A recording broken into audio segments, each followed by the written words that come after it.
In my presentation, I will raise the question to what extent, if at all, under present international law, individual rights, human rights, are immune to economic sanctions. To that end, I will briefly deal with economic coercion from the perspective of its objective, be it restoration of legality or political influence in domestic affairs. Then the relationship between freedom of trade and economic sanctions will be briefly discussed, and finally the focus will be on the significance of the adoption of the guiding principles on extreme poverty and human rights for setting a limit to economic sanctions that violate the core content of economic, social and cultural rights. Unlike previous edition, the 2012 Max Planck Encyclopedia of Public International Law includes an article on economic sanctions beside one on economic coercion. Both are written by the same author, Barry A. Carter, direction of the Center on Transnational Business and the Law in Washington. According to him, sanctions are not used to restore legality, but to force or at least influence a country, entity or individual to change policies for even its government, or at least to demonstrate the sender's opinion about the other's policies.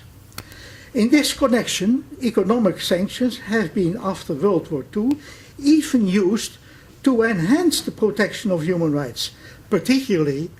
civil and political rights, not economic, social and cultural rights. In Carter's view, the exercise of economic pressure,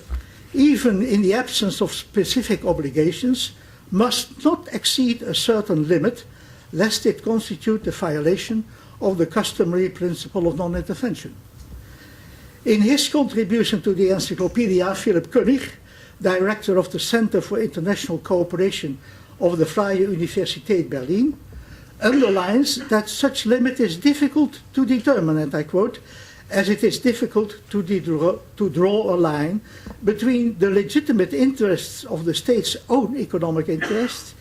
and illegal pressure put upon another state. All in all, there is still no consensus as to when, under international law, economic sanctions go beyond the limit of intervention. As for the rights setting limits to economic sanctions, one should not overlook that international human rights law, as part of general international law, makes the latter more responsive to the needs of a wider range of actors than just states. The above context provokes the question whether, under international law, civil and political rights provide a more effective yardstick for assessing the legality of economic sanctions than economic, social and cultural rights. Discussing the significance of the ICESCR as a human rights guarantee in his study of the origins and development of that covenant, Matthew Graven mentions the widespread perception that economic, social and cultural rights are not justiciable and therefore not suitable for or capable of being invoked by domestic courts. In his article on the ICESCR in the Max Planck Encyclopedia, Iber Riedel, member of the UN Committee on Economic, Social and Cultural Rights, states that the view is now only rarely voiced that economic, social and cultural rights are not human rights at all, but at most political and ethical standards having no legal relevance. Nevertheless, in my view, this controversy still appears to divide all corners of the world, when the promotion and protection of the right to development in relation to unilateral coercive measures is at stake. For, with the exception of Russia, all European members and the United States voted against when in the Human Rights Council in 2012 the resolution was adopted on human rights and unilateral economic measures. This speaks, in my view, volumes. For all other members were in favor. This was apparently due to the fact that the Human Rights Council decided, amongst others, to give due consideration to the negative impact of unilateral coercive measures in its task considering the right to development. The right to development still is like a red tag to most Western countries, particularly the United States, which still is, by the way, not yet a member of the Economic, Social and Cultural Rights Covenant and probably will never be a member.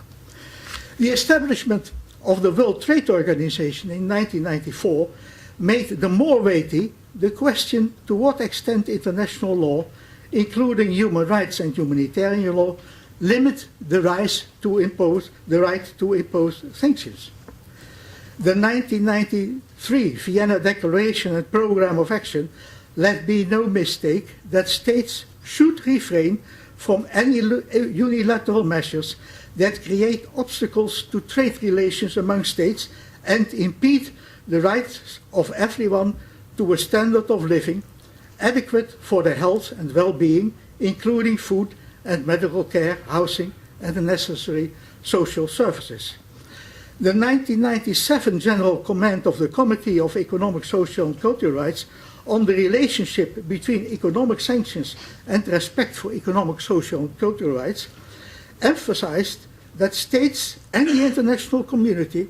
must do everything possible to protect at least the core content of the economic, social and cultural rights of the affected people of that state. According to the Subcommission on the Promotion and Protection of Human Rights of the former Commission on Human Rights, the evaluation of the legality of economic sanctions should be carried out on the basis of 6 questions as to the validity of the reasons, the suitability of the targeted parties, goods and objects, the reasonableness of time limits, the effectiveness, and finally, the public support. This year, the author of this so-called 6-pronged test, Mark Bossuyt from Belgium, underlined that, and I quote him, the impact of economic sanctions on the enjoyment of human rights should be taken permanently into account. If the desired results cannot be attained within a reasonable time period, the measures should be suspended. If not, the sanctions may not only lose their legitimacy, but may also become counterproductive. A recent thematic study of the impact of unilateral coercive measures on the enjoyment of human rights underlined that as to the legality of such measures, a distinction should be made between the broad general economic sanctions used between states and smart or targeted sanctions aimed at individuals. As for individuals, the study emphasizes that explicit safeguards are imperative to prevent that people be deprived of their basic means of survival, where coercive measures are imposed having negative effects on human rights, particularly of the most vulnerable. According to Riedel in his above article, basic social rights or economic rights in no way differ from other freedom rights, civil and political rights. He rightly underlines that the recently adopted text of the optional protocol to the ICESCR will strengthen the entitlement of every person to the core economic and social cultural rights indispensable for leading a life in dignity. The entering into force last May of the optional protocol to the ICESCR in respect of individual complaints of violation of economic and social and cultural rights should urge judges, arbitrators, lawyers and policy-making officials to pay more attention in their judgments, pleadings and policy recommendations to the distinction between international violation of basic social rights and national economizing. After all, in respect of the commitment of states parties to the ICESCR, as Riedel says, and I quote him, and it is also in the summary, one is not talking about a grand extravagant bouquet of every conceivable social blessing, but of no more than minimum substantive levels necessary for survival, the minimum for existence. It implies that the minimum for existence should be immune to unilateral economic coercive measures as well as to collective economic sanctions, even when such sanctions are imposed by the Security Council under Chapter 7 of the UN Charter. Recently, the UN General Assembly adopted the guiding principles on extreme poverty and human rights of the Human Rights Council as a useful tool for states and non-state actors in the formulation and implementation of the policies and measures concerning persons affected by extreme poverty. The norms and principles of human rights law should play a major part in tackling poverty and guiding all public policies affecting persons living in poverty.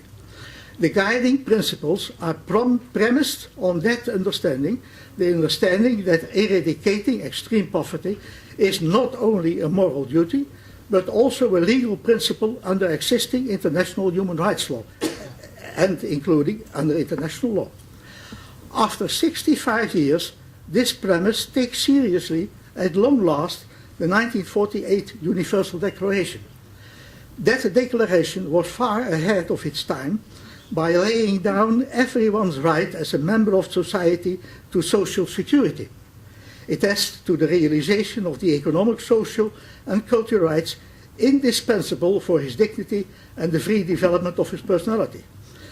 The adoption of the guiding principles imply that neither states nor non-state actors may take any coercive measures towards the public or private sector in the targeted country when it obstructs or delays the eradication of absolute poverty among the local population. Thank you for your attention.